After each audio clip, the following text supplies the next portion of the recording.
Hi, Llyn Hunter here, Llynhunter, storyboard artist and illustrator. And today what we're going to do is, this is another visual pun. It's like what to do when you're not sure what to do.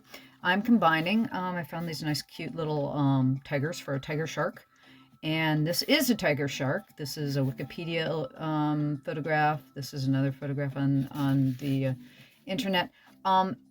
When you're doing work with illustration, it's always nice to have reference material of some kind. Even if you're doing a cartoon, and I'm going to be doing cartoony sharks. And I started this out as my rough, and I wanted to show you the rough first before I got into the actual drawing or the inking of it, because I thought that if I did this while I was talking to you, I'm sure that I was going to follow up, because it took a little bit of detail and I'm drawing things that I'm not familiar with. And so when you are doing things you're not familiar with, even if you're cartooning them or doing a caricature of them, it's always good to have some kind of photographic reference if you can get it. And nowadays we can get just about anything on the internet. So I did this rough, it's dark now. And what I like to do, I often bring this up in my other videos. If you go back and look at any of my drawing and painting videos, this is a kneaded eraser. They come in little squares wrapped in cellophane. It's basically rubber with air mixed into it.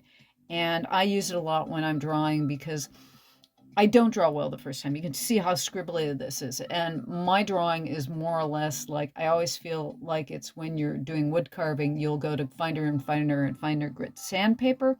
It's kind of the same thing with my drawing. I'll keep drawing in, the wrong lines, and I get closer and closer and closer. Okay, so I'm going to ink this while I'm talking. And so what I'm doing is I call this ghosting back. What it is you're taking the drawing, the graphite drawing that I did with, let me show you my tools here. This is a Papermate mechanical pencil. You can use any, pencil that you like. I like to use pencil as an underdrawing because you can erase it back. You can get rid of it.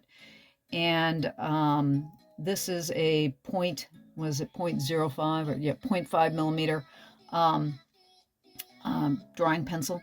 And I like to use usually around a 2B. I like a softer lead. And when you experiment with lead weights, you can get at a art supply store, you can get weights of all different kinds of pencils. And I just happen to like 2B, or a number 2 pencil. It's what I grew up with. In school, we used to always use number 2 pencils.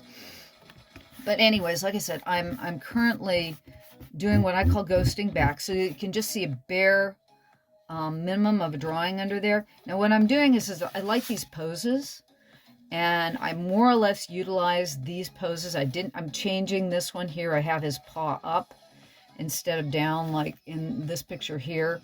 And I like this guy lying on his back. Excuse me. And then I've totally adjusted the shark tails.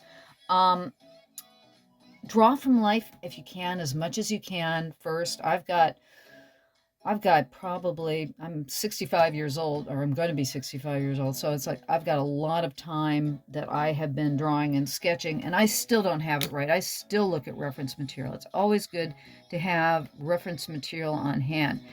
Now, the other thing I wanted to talk about today, because I just wanted to get you going on what we're doing here. This is, like I said, a visual pun. So I'm combining the idea of tiger with shark, and I'm using 2 little tiger cubs. Mind you, shark babies are called pups rather than kittens. So technically these would be tiger shark kittens rather than pups. But I wanted to start out with this illustration and show you what you can do. Again, when you don't know what to do with yourself, pick a visual pun. Pick 2 things that go together, like tiger and shark, and make yourself a tiger shark. And then have somebody try to guess what your pun is. I put out a book called Punnies, You can find it at my Bobcat Publishing store. It's on my link tree below if you're interested. I do lots of puns, and one of the things I am going to be doing in the next several years is continuing on doing my visual puns. And I was thinking the book that I want to do with this one might be Fishing for Puns, or punny fishing. We'll see what happens. I'll keep on juggling the names a bit. My first book was called Punnies. The second one was called Pun Again. I'm going to be working on Pun in the Garden and Punning Cats and Dogs. Those are my next two pun books that I'm going to do, just because I want to do them. It's not, I don't consider them, I mean, the first ones were not particularly financially viable. I'm afraid I'm not doing work at the present that makes me financially successful. I've got to work on that. I mean, part of the thing that I think that I personally am going to be working on in the next couple of years is how to make a somewhat more viable career with my artwork. I mean, I spent 33 years of my life, actually, the first 40 years of my life being a graphic designer, an illustrator. I worked in animation again for 33 years as a storyboard artist. I have made a career of art, and I've always found ways of making money with art, except for the past year and a half, where I have been working at Target at their returns desk, basically. I'm trying to, they call it a service advocate or a sales advocate. There's a lot of different names for it, but I worked at the front desk taking in returns, and I did basically pick up orders and the drive up orders and go backs and all the things that you would do at Target, basically in front end service. And I liked it quite a bit, but two things. I got fired because I was too efficient. Basically, in a retail job, if you go past your 5th hour, they will, if you do it too many times, every 5 hours, you have to have a lunch break. And if you don't, the state fines the retail store. And rather than, the management getting dinged for that, they ding you as the employee. So at Target, if you go past your 5th more than 2 times in a year, and I actually didn't. My second time was in September. It's a complicated thing, but basically I got fired for going 15 minutes past my 5th before checking out. So basically I gave them too much work.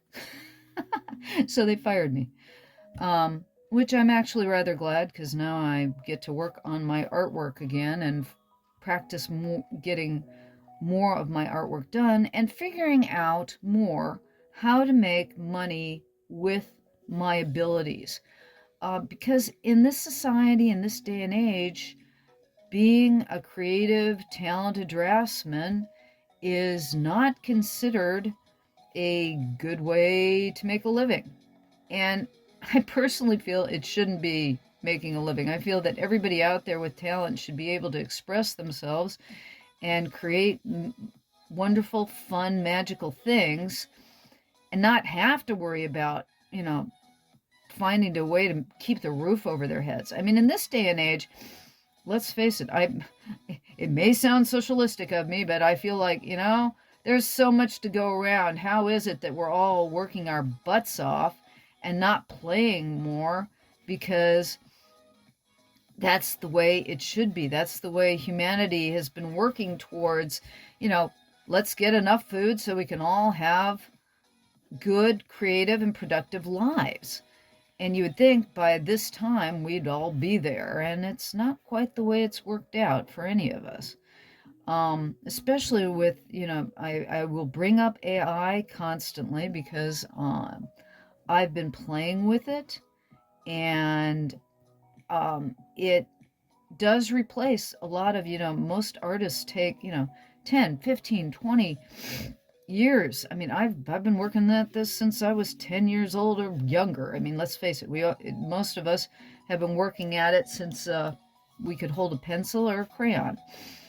And I have constantly, throughout my lifetime, had to continually figure out how to use my art to make sure there was a roof over my head and food in my stomach, because I wanted to make sure that personally, I wanted to be able to make a living at what I love to do the most. And this is what I love to do the most, is drawing and painting and creating. That is what I love to do the most.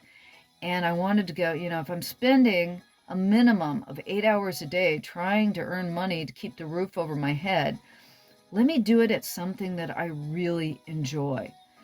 And sometimes that can be the wrong way to go. I mean, I know one of my good friends, when she was no longer in animation, she was relieved that she would never have to draw again. And I was horrified by that thought. I mean, how can you... Now, I'm going to turn this around. I have troubles, drawing upside down backwards, not easy.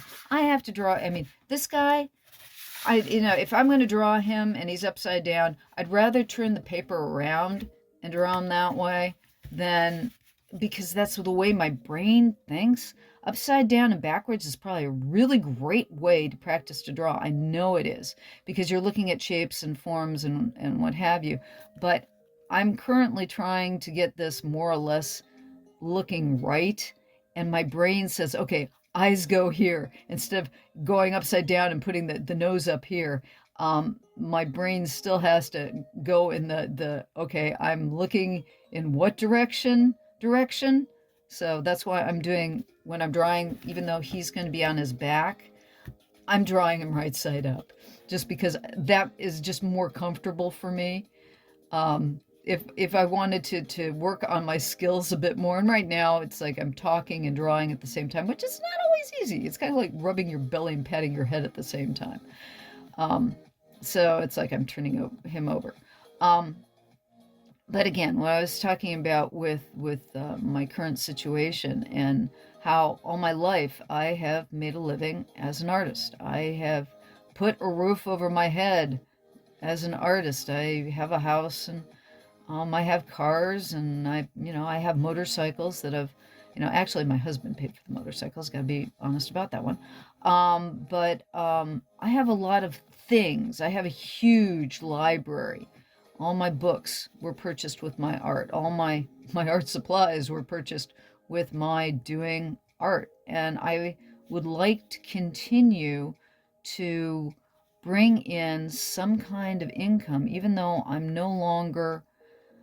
I'm too old for animation, and it's not by my choice. And this is something that you guys should know, especially with AI coming into it. Anybody who's interested in getting into animation, it's always been a limited area. It has always been a limited field. I mean, it was semi-accidental that I got into animation, and I'll go into that story another day. When I want to just tell you how I got into animation. Today, I'm more or less kind of ranting about what I'm planning to do now. But because of the fact that most animation today is funded by very large studios, like Disney and Warner Brothers, and there aren't that many studios left. We used to have a lot more studios than we do now. And because of that too, and because overseas studios are doing the work, it's a lot tougher to get into animation. They still can make a career of it, I think. And I'm going to put a big question mark on that, I think, because like I said, I've had 33 years. It's not like I don't know how to storyboard anymore. The problem is that my connections have aged out. And I've talked about that before too, but if you are in animation for any length of time, your connections, your directors age out. Well, the thing is nowadays the directors are getting younger and younger, and the thing is that then getting a directing position, going from there to a producing position, being able to continually stay in the animation industry, I personally feel is going to get tougher and tougher and tougher. And I don't see people with 33-year careers in animation in the future. I could be wrong. I could be totally wrong. But again, what I'd like to see is that, again, I don't think it's going to happen in my lifetime, but I think that work should be not a demand, or you shouldn't have to work, 40 hours a week is insane nowadays. Everybody should be able to play more. I mean, that's where we should be going with humanity. But again, that's another rant. For the present, I am unemployed by Target. I am unemployed by the animation industry. And I plan to, I'm lucky enough that I am going to have a pension from animation. It's not a very big one. Even with, technically I had 24 years in the union. I had 34 years in animation. Only 24 of them were with the animation union. And I will be getting actually a nice pension from that, but it's not going to be enough. It wouldn't be enough to fully sustain my existence. It's small. It's actually, my Social Security will be bigger. And hopefully, if I don't know what's going to be happening with my Social Security right now because of our current administration. If you're watching this and you're a younger person, you should be concerned about that too. People think, oh, well, I don't have to worry about my retirement. Yeah, it comes on pretty fast, whether you know it or not. But I would still, like I said, I'd like to make a profession from what I'm doing. But here's the thing. The world's population keeps getting bigger and bigger. We're billions. We hit 8 billion in, I believe it was 2023. And the more people you have out there, the percentage of great artists does not go down. And we literally have, Da Vinci's in the millions now. And nobody, it's like we all have to compete. It's a sad thing that we should look at the fact that we have to compete with each other rather than looking at just can't we share all of our artwork. And personally, I'm kind of working towards that myself. It's like I'd like to see that we do more cooperatives, that we all look for, can't we all have a piece of the pie? And my attitude is I would really rather not have to sell my work. I would really rather, I wouldn't mind just giving the stuff away just because, okay, you like my artwork? Here, take it, please. I want you to have it because I want you to enjoy the work that I do. But here's the other side of things. I do have to eat. Everybody's got to eat. Everybody's got to put a roof over their heads. And, I appreciate what they do in Ireland. If you guys don't know it, in Ireland, if you are a professional artist, they do not tax you. Your profession is not taxed because they consider you an asset to their society. And in this country, we have a very, very, we consider, oh, you're playing for a living. You get, I don't know how many times my husband has been told, they don't tell it to my face, but they say, oh, she gets paid to do that? And it's like, yeah, this is not just play. This is work. And any of you who are watching this who are artists yourselves, and I hope you're all artists. I mean, I hope, watching this, if you don't draw or paint, I hope it encourages you to do so, just because it's just too much fun. Once you get to the point where you can start drawing those things in your head. And the thing is that, no, what I'm drawing here isn't on this page. I'm drawing kind of this pose here and kind of that pose there, but not really. I'm using them as reference. I'm using the sharks as reference, but it's not, it's a lot of taking what I see before me and taking it off the reference and making it my own. And that's what we all do as artists. Even if you're trying to draw the exact thing that's in front of you, you still have your personality in the line work you're using. And even if you're using a computer is no more a tool than the pen I'm drawing with right now, because you're still drawing. You're still putting your fingerprint on it. So, I mean, it's just a tool. Unless you're talking AI, and that's an entirely different story that I am not going to get too much into today, but it is replacing us. I mean, it is replacing us in a lot of ways.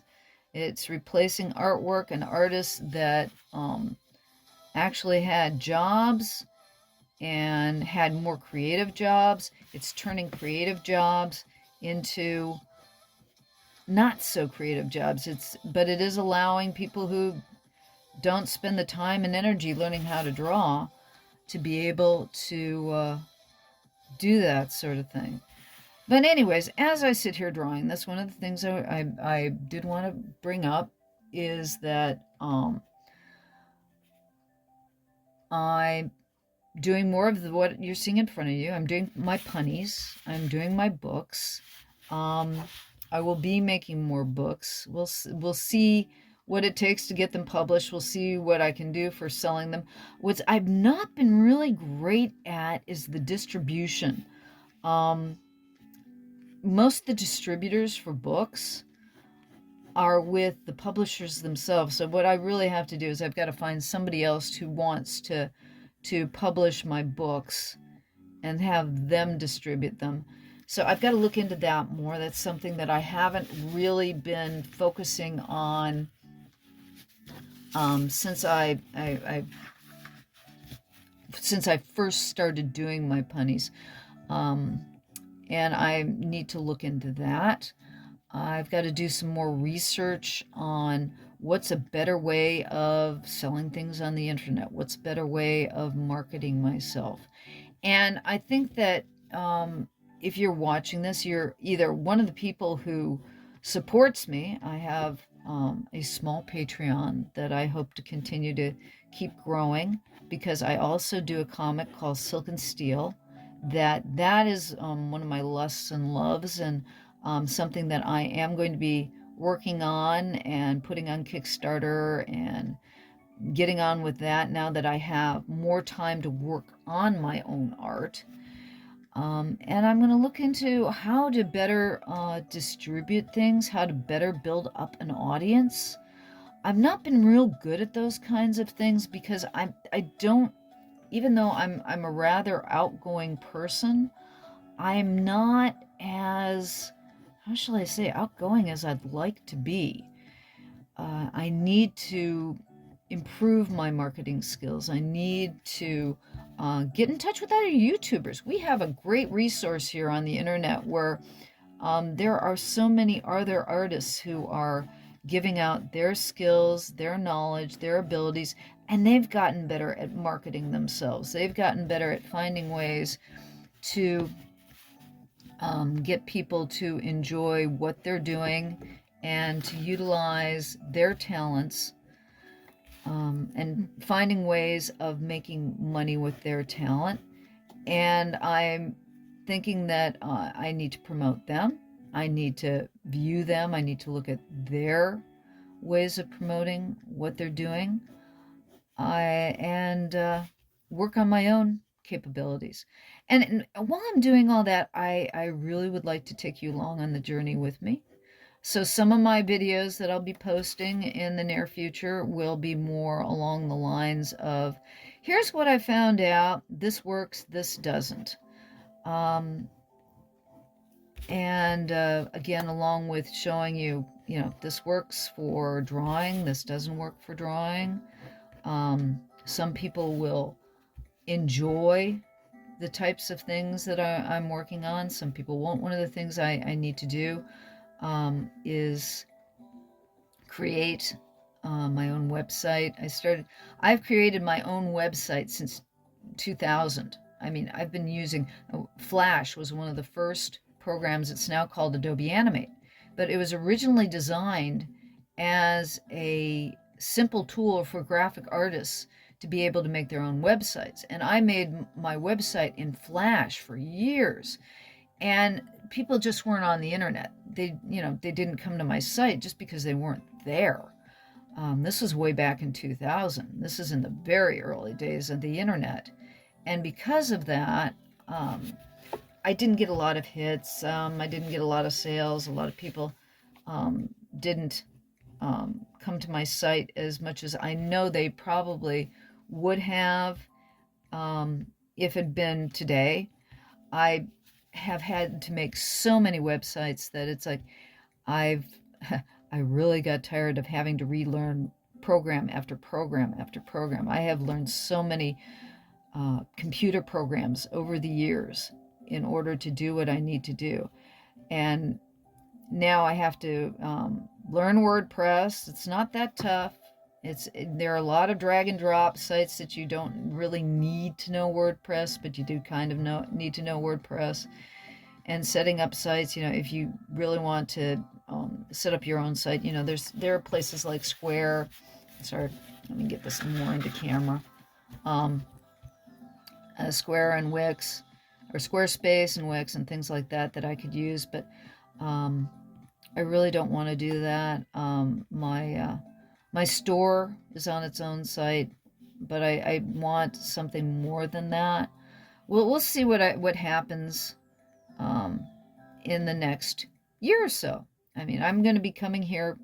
I'm trying to post every week. That's why it's like we've got a drawing and a rant today, because I wanted to do this drawing for you while talking about where I'm going, along with what I do with my drawings and paintings and stuff. I also want to do, I mountain bike and I run. I do cross-country running. It's where I live has got tons and tons of hiking trails that are great for running on as well. And I mountain bike, like I said, and I also motorcycle. I have a Ducati 620 motorcycle, so I enjoy drawing and painting motorcycle stuff as well because of that. And I want to be doing more of that as time goes on. So that's where I'm going. Animation is probably not going to be in my cards again, not because of my choice, but because of the way the industry works. I've gotten too old for my network. And when it comes to animation, you will not find a lot of older people in animation, not because they can't animate anymore, not because they can't do the drawings, not because they can't do the work, not because they don't know the computers. Lord, you do not know how many computer programs I have had to learn, relearn, expand upon in my lifetime because we've had to adjust.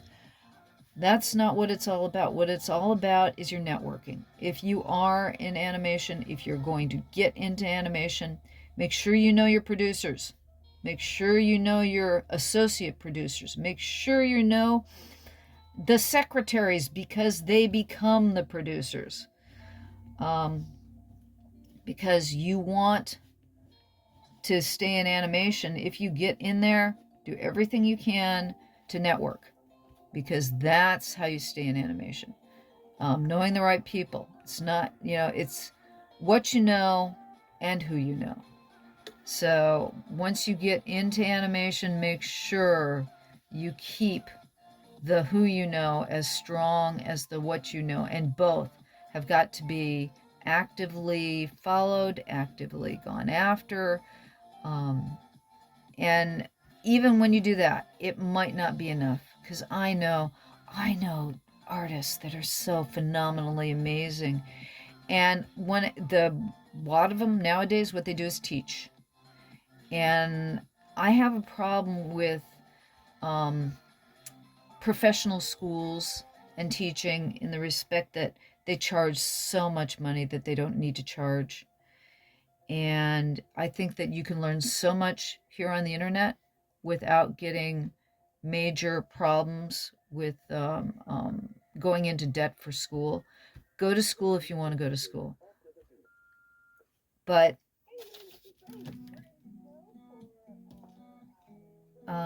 anyways,